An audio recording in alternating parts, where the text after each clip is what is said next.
I think ये video शुरू हो चुका है। हाँ, तो ये आशीष मिश्रा हमारा पुराना छात्र 2016 में पास आउट हुआ। साथ में फ्रेम में आ रहा है प्रशांत। तो आशीष और प्रशांत दोनों मेरे फेवरेट स्टूडेंट्स और दोनों बहुत दिनों के बाद आए हैं।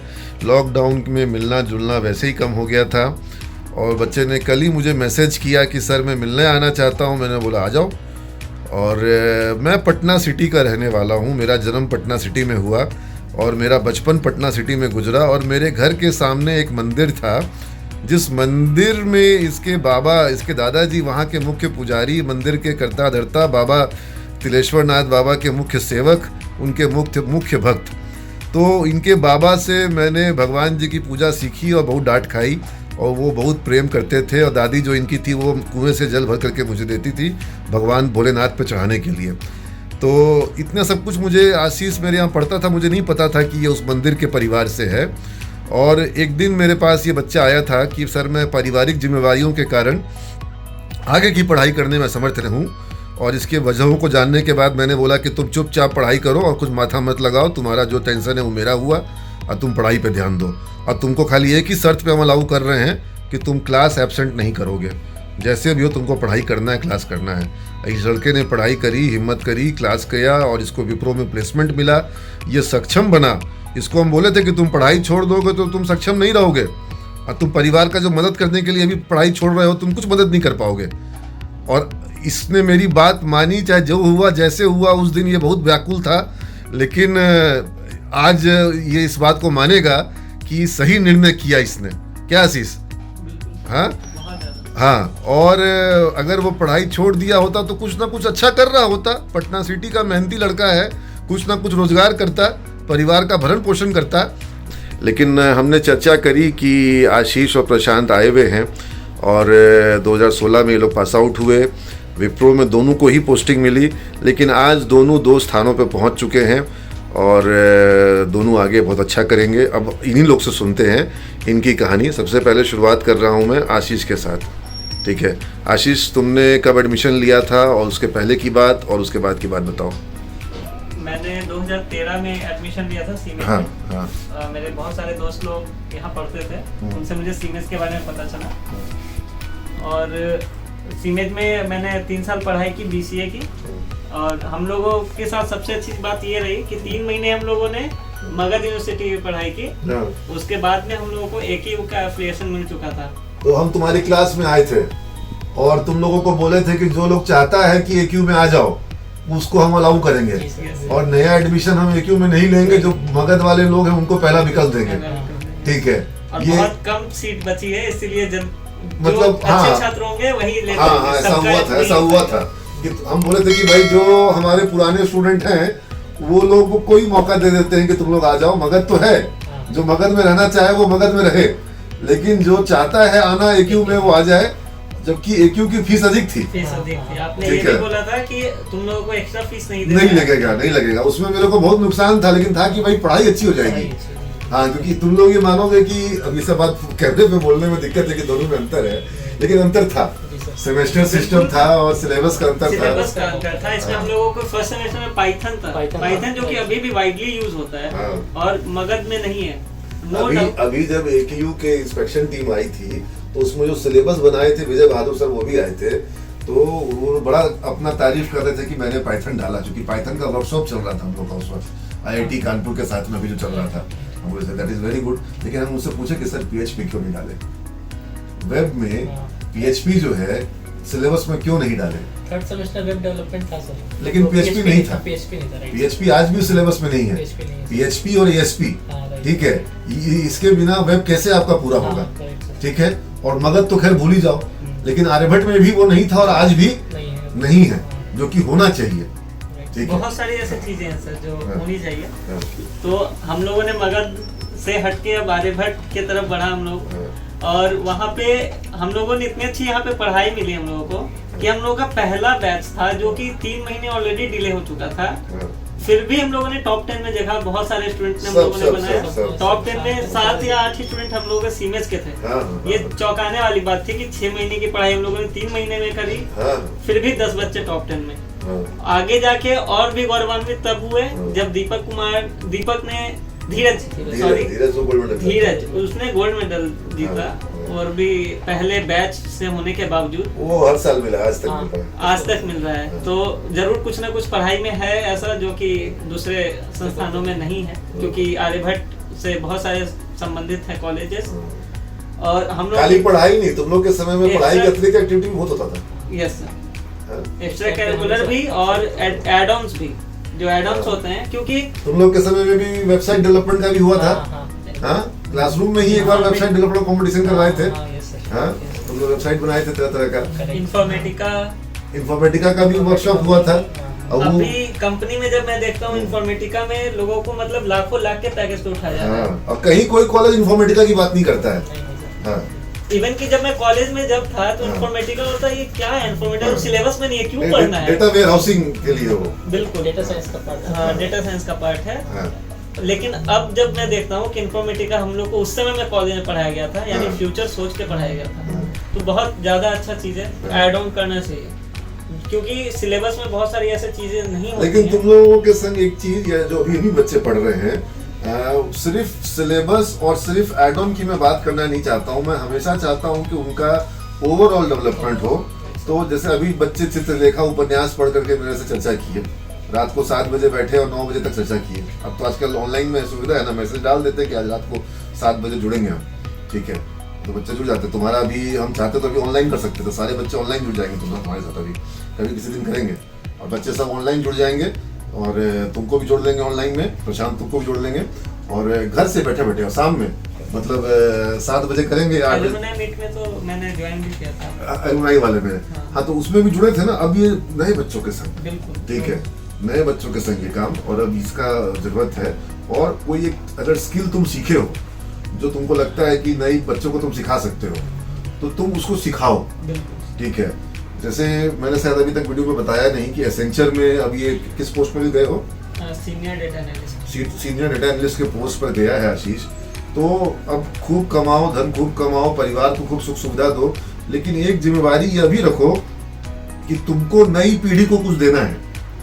प्रशांत जो है वो साइबर सिक्योरिटी के फील्ड में है, तो अब साइबर सिक्योरिटी में तुम बहुत सारा स्किल सेट डेवलप किए हो, एक्सपीरियंस डेवलप किए हो, वो तुम अगर नई पीढ़ी को देते हो और तुम्हारे देने के कारण अगर किसी बच्चे का करियर बनता है तो उसका पुण्य तुमको मिलेगा, ठीक है। इसलिए तुमको उस पर ध्यान देना होगा, है ना।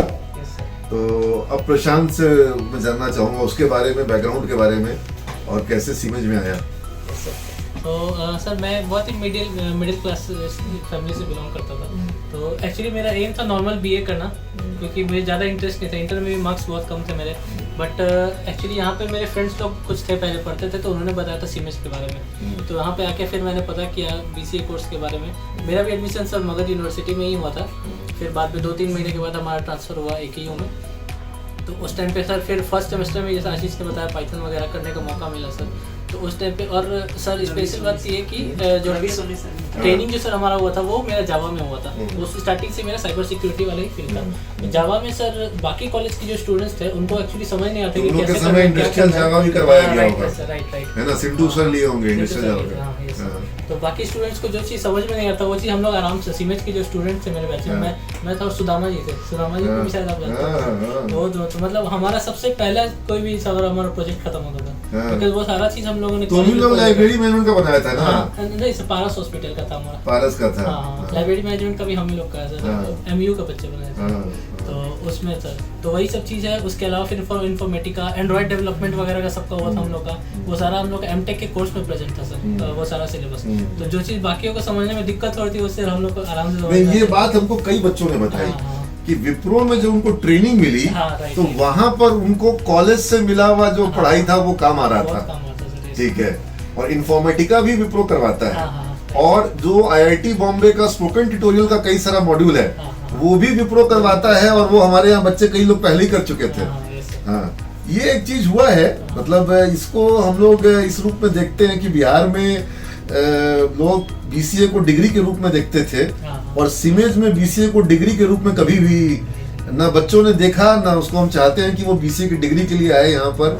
और ओवरऑल अपना कॉन्फिडेंस, नॉलेज, स्किल डेवलपमेंट के लिए आए। और तुम लोग होली मेला वगैरह भी एंजॉय किए होगे, है ना? उस टाइम तो बहुत कुछ हुआ सर हम लोग का। नहीं देखो, अब कोरोना में तो सब चीजें रुक गई हैं, ओजस वगैरह सब कुछ, ओजस स्पोर्ट्स भी हुआ होगा। हाँ, बिल्कुल। तो अब अगर जैसे ही चीजें खुलती हैं तो फिर हम लोग वापस चाहेंगे कि ओजस हो, स्पोर्ट्स टूर्नामेंट हो, होली मेला हो, पेरेंट्स डे का कार्यक्रम जो होता था वो हो।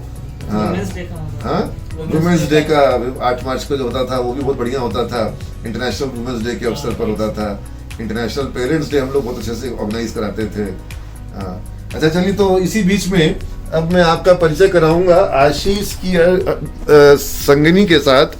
और बड़ी प्यारी बच्ची है और आशीष के साथ ही आई है, तो मुझे इससे मिलके बहुत खुशी हो रही है। और नाम मैं भूल गया बेटा। हर्षा मिश्रा। हर्षा। तो हर्षा भी जो है ये कमाल की बच्ची है। और हर्षा जो है ये इसके संग अनेकों उपलब्धियां हैं। और हर्षा के उपलब्धियों के बारे में जब मुझे आशीष ने बताया तो मुझे एक पहली बार देख के अच्छा लगा कि एक पति अपनी पत्नी के बारे में बताते हुए गर्वान्वित महसूस करे, ये होना चाहिए। और ये है, जब हम अभी बोल रहे थे तो मैंने अर्धांगिनी के बजाय संगिनी बोला, क्योंकि जो है ये साथ है और सब कुछ। क्योंकि जब अर्ध अंग इसको नहीं बोलते तो इसको अर्धांगिनी क्यों बोले, ठीक है? तो ये भी पूर्णांगिनी है। और तुम इसके बारे में बताओ। और जैसे तुम हमको बता रहे थे सब बात, तुम ही बताओ, क्योंकि ये अपने बहुत मॉडर्न हमको लगी, ये अपने बारे में तारीफ नहीं करेगी। हाँ, ये मेरी वाइफ है हर्षा। ऐसे इनको परिचय की जरूरत नहीं है। हाँ। इन्होंने सबसे कम उम्र में पूरे भारत की यात्रा की, वो भी साइकिल से। तो साइकिल से 14 किलोमीटर अगर गांधी मैदान चले जाएं तो हाफ जाएंगे। और इन्होंने पहाड़ की चढ़ाई, रेगिस्तान की चढ़ाई, ठंड, सब कुछ झेल के पूरे भारत का यात्रा करा है। मतलब साउथ इंडिया भी गई थी क्या? हाँ। कहाँ तक गई थी? मतलब कॉर्नर, रामेश्वरम वगैरह, हर एक स्टेट को, हर एक कैपिटल तक हम जाते थे। अच्छा। हाँ। तो तुम मतलब चेन्नई वगैरह सब गई? हाँ। साइकिल से? साइकिल से मैं उस साइड नहीं गई, मैं बाइक से जब गई थी तब गई थी। बाइक से भी तुम एक बार गई हो? हाँ, मैं बुलेट से भी। बुलेट से? हाँ। वाह, जबरदस्त। तो बहुत ताकतवर है, तुम तो इतना कमजोर है। हाँ। तो ऐसे, और ये वेस्ट कैडेट भी रह चुकी है एनसीसी में की। और आरडीसी भी इन्होंने कंप्लीट करा है। और ओवरऑल ये बहुत अच्छा, इनके अंदर जुनून है किसी भी चीज को ठान के करने का। चलो, तो ये चीज बहुत ज्यादा प्रेरणा देती है। इवन मुझे भी देती है प्रेरणा कि ये जो ठान लेती है ये करती हैं। इनके साथ जब साइकिल यात्रा पे थी तो मतलब इनके घर में, क्योंकि ये बच्ची थी छोटी सी 16-17 साल की, तो इस उम्र में बच्चियों को नहीं निकलने दिया जाता है। अरे ये पूरे भारत में कहाँ जाएगी? नहीं, तो तुमने बता रही थी कि तुम्हारा कुछ एक मिशन था कि लोगों के बीच एक संदेश भी देना है लड़कियों को लेकर के कि लोग। जब मैं साइकिल से राइड पे निकली थी तो मेरे पास एक मैसेज था, आदर्श समाज का निर्माण करना। तो जब मैं वो राइड करके आई तो बहुत से लोगों ने कहा कि मतलब अकेले जाती हो तुम, कहीं भी कुछ हो सकता है, तुम सुरक्षित। क्या उम्र थी तुम्हारी? मैं 17 इयर्स की थी। 17 साल की उम्र में? तो लोग तो भाई चिंतित होंगे। बहुत ज्यादा चिंतित होते थे। तो मैंने प्लान बनाया कि मैं बुलेट से राइड करूंगी और ये मैसेज लेके कि girls are safe in India. Bold. हाँ। तो लड़कियां इंडिया में सुरक्षित है। मैं उस मैसेज के साथ पूरे इंडिया के लगभग 21,000 किलोमीटर राइड की बुलेट से, और मैंने ये प्रूव किया कि एग्जैक्टली मैं बिल्कुल सेफ। नहीं, तुम्हारी पार्टनर यहाँ पर है, मेघा मैम है। और मेघा मैम के लिए भी हम लोग प्लानिंग किए हैं कि बुलेट से घूमेंगी। पीछे बात हो रही थी ना।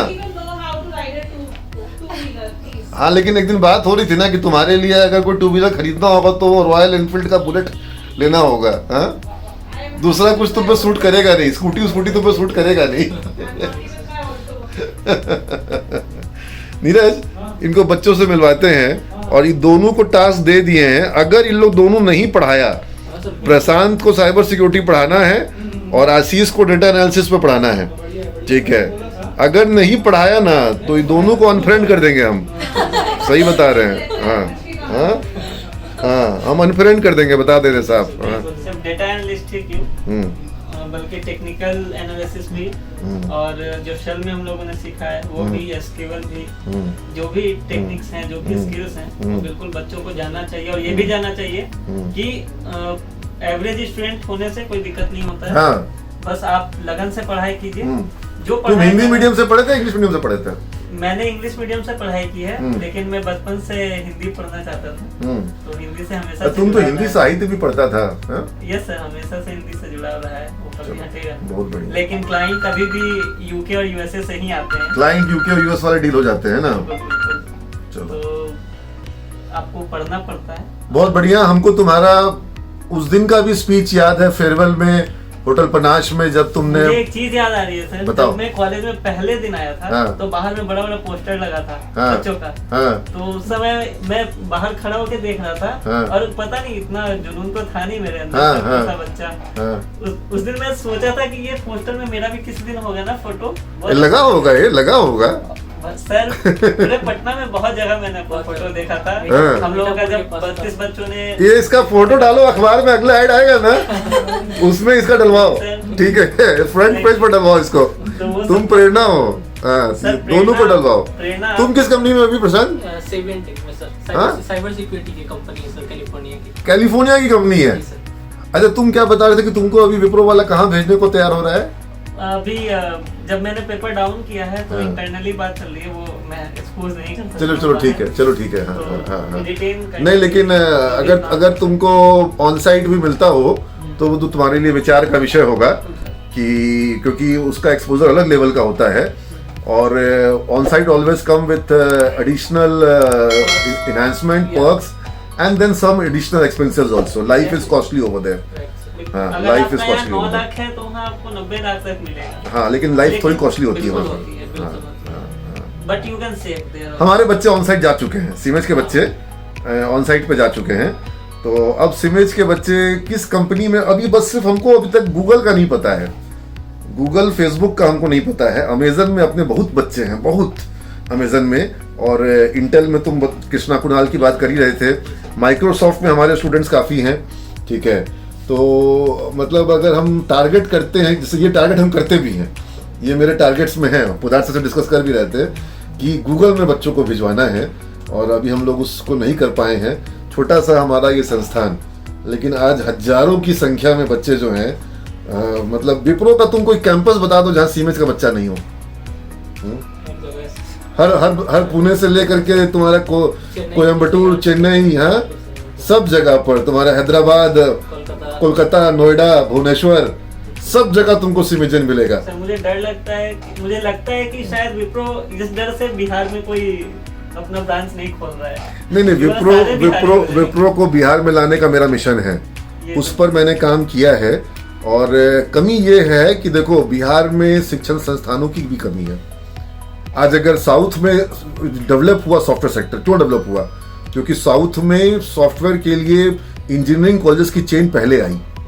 बिहार में आज भी लोग वो डिग्री कोर्स करते हैं जिसको डिग्री के बल पर जॉब मिल जाए, और बीसीए भी बिहार में 50,000 लोग कर रहे हैं, तो 50,000 लोग उसका बीसीए का प्रैक्टिकल नहीं कर रहे हैं, ठीक है ना? खाली डिग्री पे फोकस कर रहे हैं, ड्रेन तो बिहार में बहुत ज्यादा खाली डिग्री पे फोकस कर रहे हैं। तो अगर यहाँ के सारे कॉलेज में प्रैक्टिकल होने लग जाए, डेवलपमेंट होने लग जाए, तो यहाँ पर डेवलपमेंट सेंटर खुल जाएगा, विप्रो का भी खुल जाएगा, टीसीएस का भी खुल जाएगा, इन्फोसिस का भी खुल जाएगा। और बहुत दुख होता है कि हमारे बिहार में ये नहीं है। नहीं, उसका कहना यही है। बहुत जगह बिहार। राजीव जी विप्रो के कंट्री एचआर हेड थे, उनसे मेरी बातचीत हो रही थी कि भाई आपके बिहार में आपका संस्थान एक छोटा सा संस्थान है, जितने बच्चे हम लेते हैं, और आप हमको 5 नाम बता दीजिए जहाँ पे प्रैक्टिकल पढ़ाई हो रही हो। पर जब तक इंजीनियरिंग कॉलेजेस का और सॉफ्टवेयर के इंस्टीट्यूशंस का एक चेन डेवलप नहीं होगा यहाँ पर, तब तक यहाँ पर कंपनियां आएंगी कहाँ से? क्या हम बाहर से बच्चों को यहाँ लेकर के आएंगे? यहाँ ही के ना बच्चे मिलने चाहिए, और यहाँ पर डिग्री का दुकानदारी है। मतलब क्या हो रहा है बीएड में, नर्सिंग में, ये किसी से छुपा हुआ नहीं है। इसलिए ये बदलना पड़ेगा मानसिकता यहाँ पर। इस वीडियो को यही समाप्त करते हैं, बहुत बड़ा हो गया है, और बच्चों के बीच में आशीष को पदार्थ से लेके जाएंगे।